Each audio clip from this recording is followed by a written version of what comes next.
अस्सलाम वालेकुम स्टूडेंट्स। आज का हमारा टॉपिक है empirical formula and molecular formula. हमारे पास मॉलिक्यूलर फार्मूला क्या होता है हम फर्स्ट ये पढ़ेंगे, फिर उसके बाद हम आएंगे एम्पिरिकल फार्मूला की तरफ। हमारे पास मॉलिक्यूलर फार्मूला में हमें कहता है कि a molecular formula gives the actual whole number ratio of atoms of each element present in a compound. हमें मॉलिक्यूलर फार्मूला बताता है कि हमारे पास जो एक्चुअल होल नंबर रेशो होता है एटम्स का किसी भी कंपाउंड में, जो एक्चुअली जितने number of atoms actually present है कंपाउंड में, तो हमें पता चलता है मॉलिक्यूलर फार्मूले से। और हमें फिर एम्पिरिकल फार्मूला क्या कहता है। अब हम आते हैं एम्पिरिकल फार्मूला की तरफ।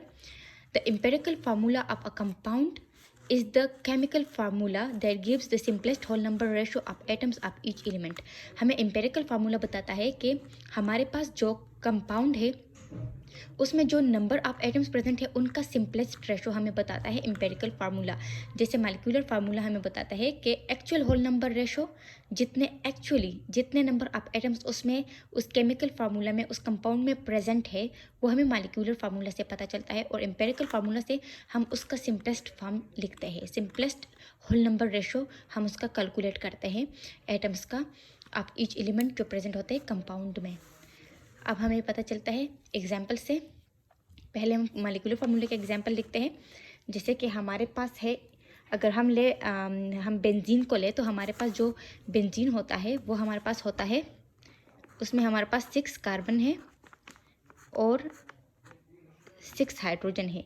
हमारे पास जो बेंजीन है उसमें हमारे पास 6 कार्बन है और 6 हाइड्रोजन है। तो अगर हम इसका मॉलिक्यूलर फार्मूला लिखे तो हमारे पास, जैसे मॉलिक्यूलर फार्मूला में कहते हैं कि actual whole number ratio of atoms of each element present in a compound, तो इस कंपाउंड में हमारे पास जो एक्चुअल नंबर प्रेजेंट है एटम्स के वो 6 कार्बन है और 6 हाइड्रोजन है। तो हम तो कहते हैं जो एक्चुअली जितने नंबर ऑफ एटम्स प्रेजेंट हो कंपाउंड में, तो इस कंपाउंड में तो 6 हाइड्रोजन है और 6 कार्बन है। तो इसका यही मॉलिक्यूलर फार्मूला है, 6 कार्बन और 6 हाइड्रोजन। अगर हम इस तरह ले ब्यूटेन को, अगर हम ले, जो हमारे पास होता है ब्यूटेन होता है हमारे पास C4 और H10, तो यही इसका मॉलिक्यूलर फार्मूला भी है, क्योंकि एक्चुअली इसमें 4 कार्बन और 10 हाइड्रोजन के एटम्स प्रेजेंट है। तो हमारे पास इनका जो मॉलिक्यूलर फार्मूला है वो भी यही है, C4H10। और इसी तरह इसका भी, बेंजीन का भी हमारे पास C6 और H6। अगर हम दूसरा एग्जाम्पल ले एम्पिरिकल फार्मूला में, अगर हम ले, हमारे पास जो ईथेन है उसमें हमारे पास 2 कार्बन है और 6 हाइड्रोजन है, 6 हाइड्रोजन के एटम प्रेजेंट है। तो जैसे हमें पता है कि एक्चुअल होल नंबर रेशो है, तो यही हमारे पास इसका मॉलिक्यूलर फार्मूला है। और अगर हम वाटर में देखें तो वाटर में हमारे पास जैसे कि 2 हाइड्रोजन है और 1 ऑक्सीजन है, तो यही हमारे पास इसका मॉलिक्यूलर फार्मूला है। मॉलिक्यूलर फार्मूला अगर हम इसका लिखेंगे तो वो भी H2 और O होगा वाटर का। अब हम आते हैं एम्पिरिकल फार्मूला में। जैसे ये हमें कहता है कि एक्चुअल होल नंबर रेशो नहीं, सिंपलेस्ट होल नंबर रेशो बताता है कि सिंपलेस्ट होल नंबर रेशो। तो उसमें हम क्या करेंगे, अगर इसमें हम लेंगे फॉर एग्जांपल, अगर हमने एम्पिरिकल फार्मूला लिखना है ईथेन का, तो हम लिखेंगे C2H6। अगर हमें कोई कहते कि ईथेन का जो मॉलिक्यूलर फार्मूला है वो क्या है, तो हम बोलेंगे कि C2 और H6। लेकिन अगर एम्पिरिकल फार्मूला, तो एम्पिरिकल फार्मूला हम क्या करते हैं, सिंपलेस्ट होल नंबर रेशो लिखते हैं। तो इसको हम सिंपल फॉर्म, इसका सिंपलेस्ट रेशो होगा 2 1s are 2 और 2 3s are 6।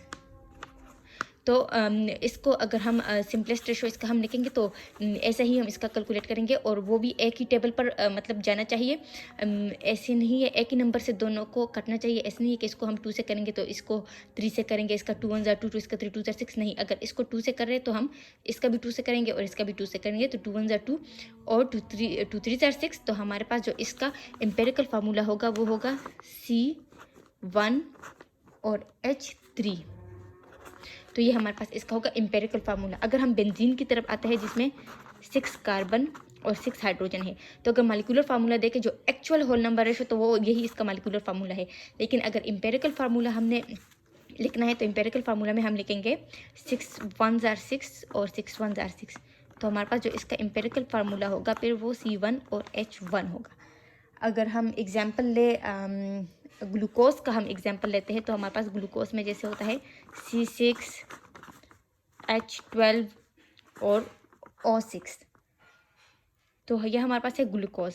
तो अगर हम इसका मॉलिक्यूलर फार्मूला बताएंगे तो वो यही होगा जो इसमें actual number of atoms present है। लेकिन अगर एम्पेरिकल फार्मूला तो सिंपलेस्ट होल नंबर रेशो तो हमारे पास आएगा 6 × 1 = 6, 6 × 2 = 12 और 6 × 1 = 6। तो अगर इसका एम्पेरिकल फार्मूला लिखेंगे तो C1H2 और O1, ये हमारे पास इसका एम्पेरिकल फार्मूला है।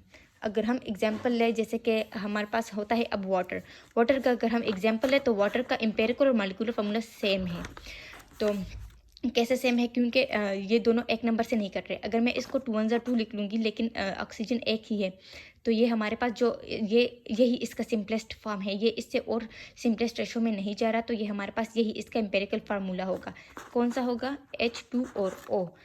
ये इससे ज़्यादा सिंपलेस्ट रेशो में नहीं जा रहा, इससे ज़्यादा इसका सिंपलेस्ट रेशो नहीं कैलकुलेट हो रहा, तो हमारे पास यही इसका मॉलिक्यूलर फार्मूला भी है और यही इसका एम्पेरिकल फार्मूला भी है। यही इसका सिंपलेस्ट रेशो है और यही इसका एक्चुअल होल नंबर रेशो भी है।